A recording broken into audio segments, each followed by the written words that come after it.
Son las 5:05 de la tarde y vamos a hablar del Camino de Santiago, pero lo vamos a hacer de una forma diferente, porque Carlos Zaranilla, ¿cómo estás? Buenas tardes. Hola, mucho gusto de estar aquí de nuevo. Pues ha publicado este libro muy interesante, muy curioso, con anécdotas, con los entresijos del Camino de Santiago. Eso no estaba en mi libro del Camino de Santiago. ¿Tenéis libros en casa? Bueno, pues muchas de las cosas que salen aquí no están en esos libros del Camino de Santiago que tenéis en vuestra biblioteca. Pero antes de nada, antes de introducirnos en este fantástico mundo de la peregrinación, Gracia Espinosa. A ver, hablando de anécdotas, sí, hablando de anécdotas, ¿qué anécdota tienes tú con el Camino de Santiago, con esa última etapa? Pues es que, a ver, yo iba a hacer el Camino de Santiago, no sé si fue por un año jubileo, un centenario, ahora mismo no me acuerdo, yo tenía como 12 años, una cosa así. ¿Qué pasa? Que me rompí el pie, o me hice un esguince, entonces no podía hacer el viaje. Sí.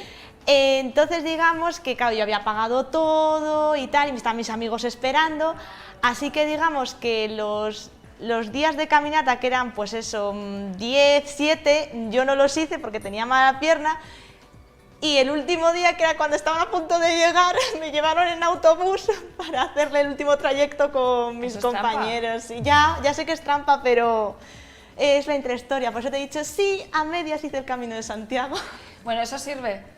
Bueno, sirve. ¿Puede decir que ha hecho el Camino de Santiago? Hay una solución más fácil: entrar en León por la Puerta del Perdón de la Iglesia de San Isidoro, o en Villafranca por la Puerta de la Iglesia de Santiago. Para los peregrinos que no puedan llegar por causas mayores, ganan las mismas indulgencias. Aquí lo contamos. Ay, pues mira, estupendo, Para ya otra tengo vez. ganado el cielo. Bueno, estamos en un año jacobeo, por eso es más especial, más importante y cobra más relevancia, aún si cabe, la publicación de este libro. Pero antes de nada, ¿qué significa año jacobeo? ¿Por qué es el año jubilar? Bueno, pues es un privilegio que hay desde los tiempos del Papa Calixto II, que concedió indulgencia plenaria para los peregrinos que acudieran ese año a Santiago y cumplieran una serie de requisitos, comulgar en el templo y, en fin. Entonces se viene celebrando periódicamente siempre que la fiesta del Apóstol Santiago, el 25 de julio, coincida en domingo. Y entonces coincide aproximadamente cada 6, 5, 6 y 11 años. Por eso ahora, desde el año 10, no había vuelto a haber otro año jacobeo. Y luego también hay otra característica: cuando el final del milenio coincide en año bisiesto, pues se vuelve a repetir de otra manera. O sea que lo que hay que tener en cuenta es que la fiesta del apóstol coincida en domingo, el 25 de julio. Y es año jacobeo, año especial de perdonanza, como decían en tiempos de Don Suero de Quiñón. Bueno, ya tenemos con nosotros esta publicación que, como decíamos, navega en esos misterios, leyendas, tradiciones de la ruta jacobea. Es un gran trabajo de investigación en el que has descubierto cosas nuevas, has hecho descubrimientos, ¿no? Sí, eso a se nivel trataba. personal, por lo menos. Bueno, sí, se trataba también, forma parte del libro de esta colección de la editorial Almuzara. Eso no estaba en mi libro entonces es una serie larga y hay pues de todo tipo de temas, desde las guerras mundiales o historias locales. Y entonces, como se acercaba el año jacobeo, pues nos pareció muy interesante preparar un libro de este tipo, en el cual hemos incluido, aparte de una introducción en la que tratamos aspectos generales, entre ellos esta polémica que existe sobre si los restos que se conservan en Compostela pertenecen al apóstol Santiago o, según otra corriente que ya lo recogía Unamuno y otros escritores del 98 y grandes historiadores como Sánchez de Albornoz, esos restos pertenecen al hereje prisciliano. Es imposible saberlo hoy día, sería incluso surrealista ponerse a hacer pruebas de ADN, porque lo primero, no tenemos ningún miembro de la familia con quien contrastarlo. Y hay que tener en cuenta que cada cual peregrina allí con su fe particular. Y entonces, mira, yo estuve este verano allí terminando de preparar el libro, lo pongo aquí en el colofón, y yo vi gente que iba con su magia, con esa magia que sienten, llegan enfrente de la plaza del Obradoiro y se tumban de espaldas mirando al cielo. Entonces ellos sienten la sensación del camino a su manera. Sea del hereje prisciliano, no sean de nadie, sea imposible ya saberlo de quién son esos huesos, pues es la magia de cada cual. Y entonces fuimos, aparte de ese tema, de esa polémica, y también pues recoger la tradición desde cuando se aparecieron los primeros restos, la iglesia con los sepulcros que titilaban las luces, etcétera. Todo eso hemos recogido también los 32 caminos, más de 30 caminos que se reconocen oficialmente como caminos a Santiago. El más famoso es el camino francés, que es el que pasa aquí por León, pero tenemos la Vía de la Plata, que viene del sur, desde Astorga, los caminos del norte, el primitivo camino, tremendamente. Incluso hay un camino poco conocido en Gerona que van a hacer ahora, que coincide con el paralelo 42, una vía ya de los romanos, y van a hacer un congreso este año en octubre en Santiago de Compostela para darlo a conocer, y hasta allí nos han invitado a ir a presentar el libro y a dar una conferencia, porque cada vez el Camino de Santiago tiene mayor auge. Bueno, pues aparte de esos temas generales, hemos recogido otra serie de ellos que no son tan frecuentes. No, sobre todo, te has introducido, te has metido de lleno en otra serie de polémicas, sí. No solo el de los restos del apóstol Santiago. Sí, bueno, aparte de eso, claro, otra serie de polémicas. Mira, me interesa destacar, uno de los capítulos está dedicado a los famosos griales. Yo del Grial de León ya no tengo nada que decir, incluso ya he hecho un libro dedicado a él, y hace 4 años y pico, en diciembre de 2015, el propio traductor de los pergaminos en los que basaban sus teorías, Torres y Ortega, ya publicó que, según la traducción que él hizo, no se podía desprender de esos pergaminos que el cáliz hubiera venido a León. Lo que ocurre es que lo publicó en una revista científica del Instituto de Estudios Egipcios, que es una revista de pago y prácticamente no trascendió. Yo le he extractado esa reseña en el libro mío del Grial y allí están todos los datos. Luego de ese no tengo nada que decir, pero sí del de Valencia, que ha surgido una polémica, voy a tener ocasión de debatir con ella en Santiago de Compostela.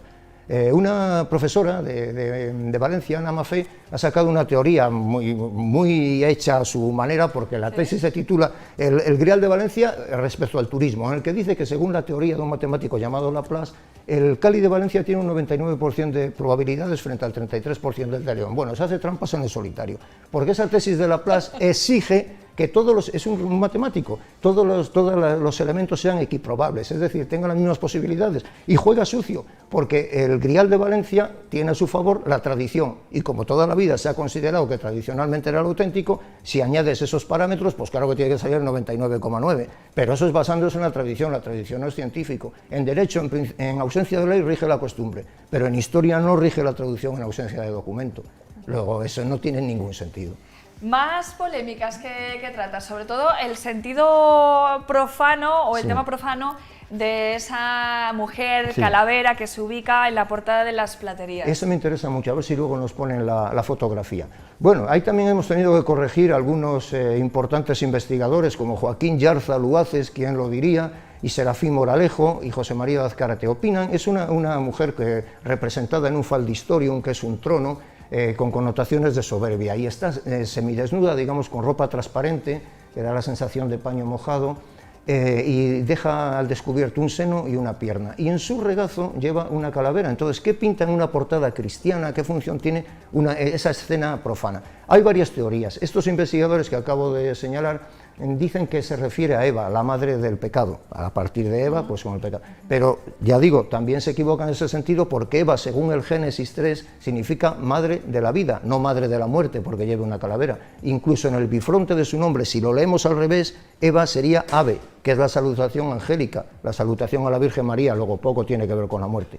Se opina más bien que se trata de una leyenda del Codex Calistinus, en el que una esposa adúltera había sido sorprendida, digamos, infraganti por su esposo, y entonces, usando el derecho que se le atribuía en aquel tiempo, sí, ahora está en imagen, degolló al amante, y ahora en castigo lo obliga a beber eternamente 2 veces al día en el cráneo del amante, que le hace de copa. Y eso enlaza también con otra leyenda de Tristán y Isolda, en fin, una serie de leyendas que había en la Edad Media. Luego se trata de ese personaje profano que probablemente aluda a esa mujer del Codex Calistinus. Además, en esa portada, delante de ella es donde se celebraban las bodas, en el exterior tradicionalmente, y que sirviera de aviso a los cónyuges de los malos vicios del matrimonio.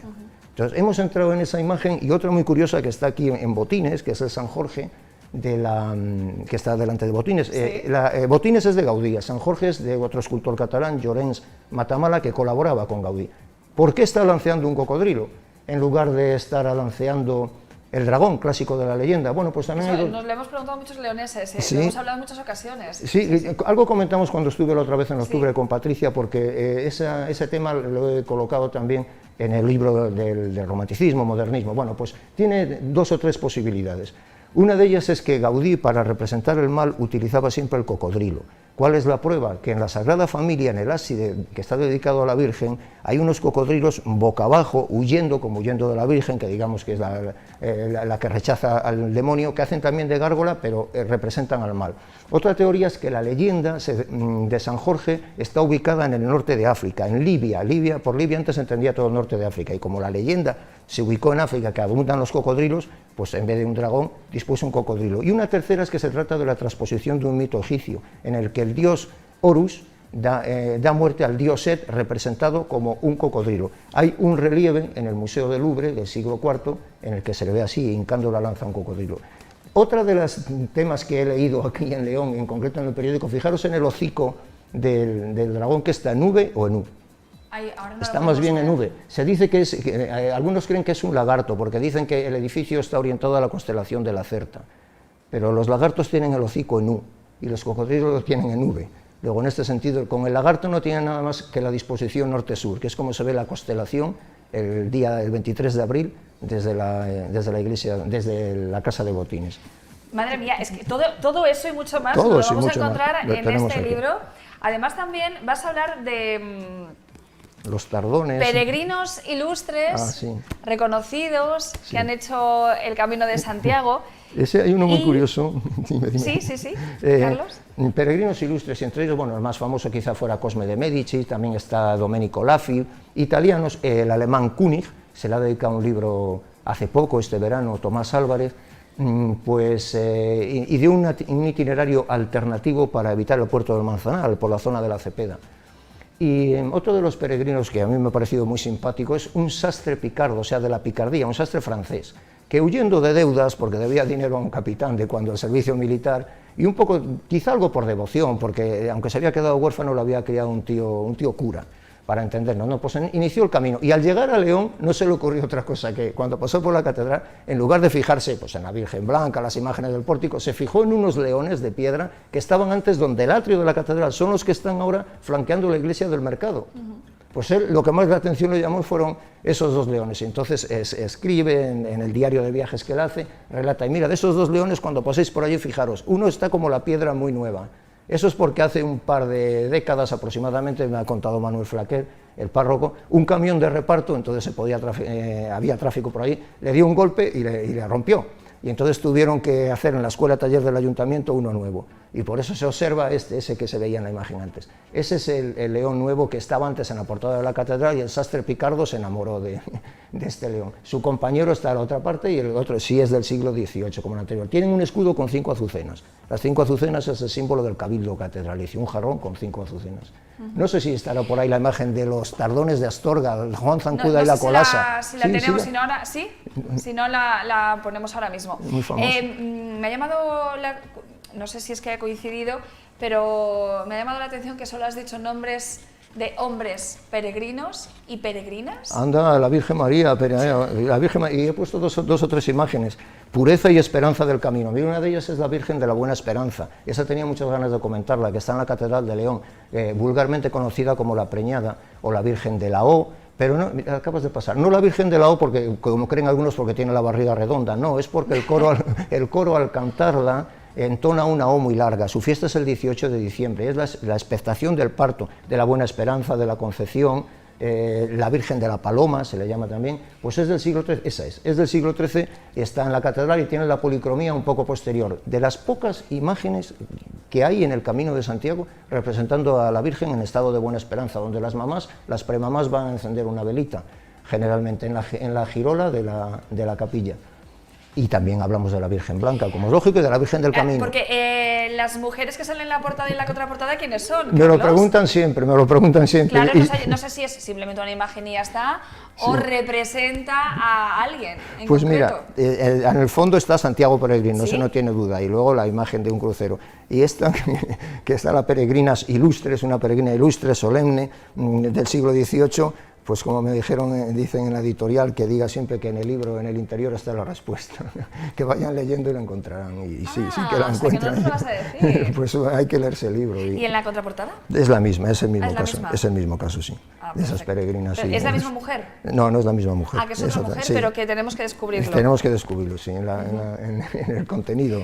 Oye, una cosa, te tengo que preguntar, Carlos, ¿de dónde sacas el tiempo para cada 2 por 3 sacar un libro, publicar un libro? Bueno, lo voy a comentar, lo he dicho alguna vez más, una vez contigo cuando el de la criptografía, el otro día con Patricia. Mira, hay una cosa, los libros de arte que publico, que he publicado 7 y otro que he entregado, que se meterán con él en abril, hay que pensar que yo acabé la carrera de Historia del Arte en el 78, ¿de eso cuántos años hace? 43 aproximadamente. Desde entonces he estado recopilando material, y entonces esos libros no tengo que hacerlos de nuevo, tengo que darlos forma, porque después de 43 años, yo cuando acabé la carrera me fui a trabajar a una editorial, luego dando clases, siempre he estado metido en el mundo del arte, entonces digamos que esos los tengo no hechos, pero semi-elaborados, y por eso los de arte es cuestión de darles fuerza. Claro, pero no todos son relacionados con el arte, o sea, está la Si historia descontamos, de León para niños, por sí, ejemplo. bueno, pero mira, León para niños, la Catedral de León para niños que preparamos el otro día, bueno, pues eso es un librito muy pequeño, tiene muy Sí. pocos folios. Este sí da más trabajo. Esto que son 328 páginas, pues calcúlale que en Word, hoy día que todos nos arreglamos así,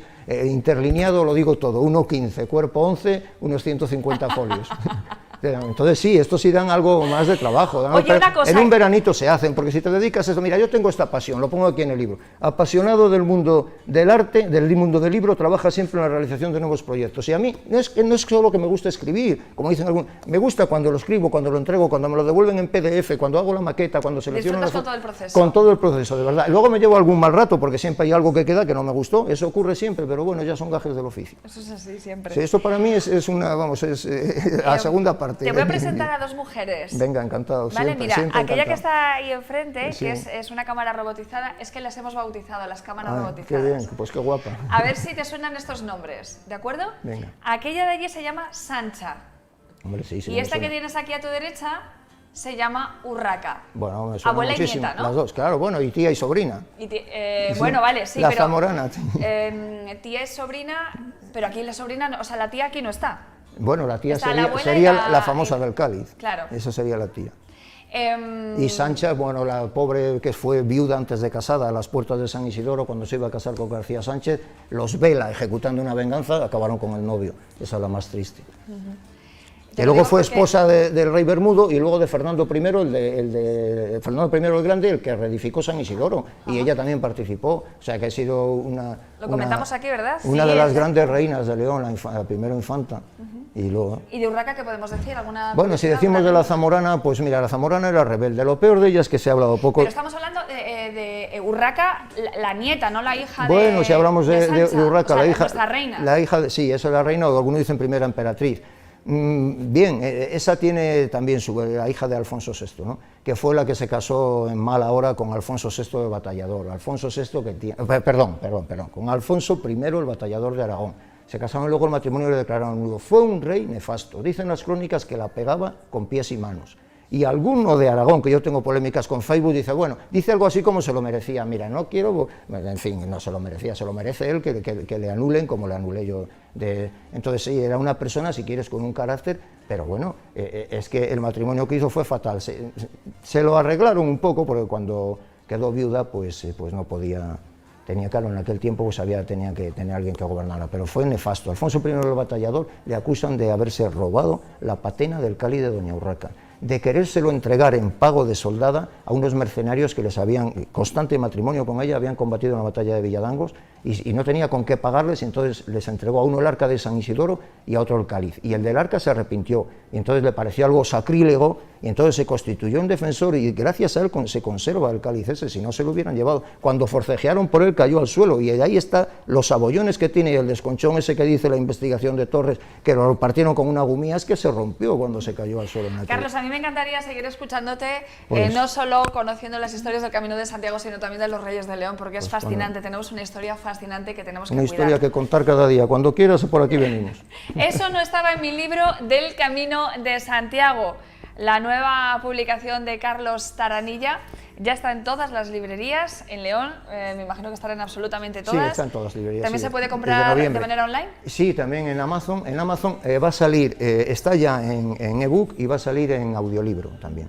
O sea que todas las posibilidades. Y ya si me das el último segundo, mira, tengo una cosa muy bonita Nos de tenemos que ir, Carlos, rápido. la provincia de León para niños, pero para el verano. ¿Ah, sí? Sí, con una, la provincia de León para niños. Eso con me va una a gustar a mí. colaboradora rubia muy guapa. Bueno, pues ya lo descubriremos. Gracias, Carlos. De Muchas nada, gracias a vosotros, mucho gusto. Gracias, nos vamos. ¿Te lo has pasado bien? Me lo he pasado genial, no he podido ni intervenir porque estaba tan Alucinando. embelesada